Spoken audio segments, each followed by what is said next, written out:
Welcome to Blizzard Fire. We hope this video helps fire up your solution. You start by powering up. Plug the USB-C cable into the case and charge until the LED indicates full.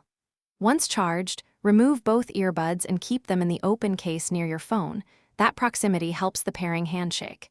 Make sure your phone Bluetooth is enabled and other audio devices are off so the phone prioritizes the Wave Flex. If a prompt appears, accept pairing.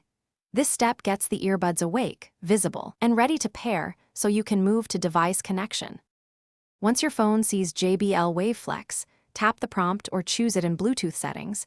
You'll hear a tone confirming connection. After pairing, open the JBL app if available, install and follow a firmware update prompt, because updates fix latency and ANC behavior. Now fit the earbuds.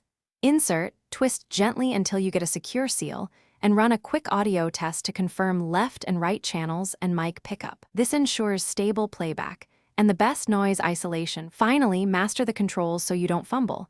Use the touch surfaces for play, pause, skip, and call answer. Long press for voice assistant.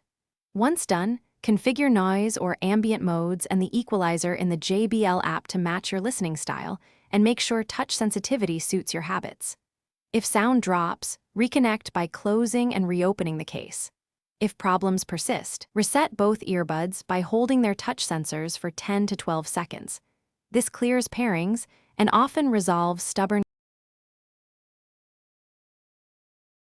Thanks for watching. If you found this helpful, don't forget to like and subscribe.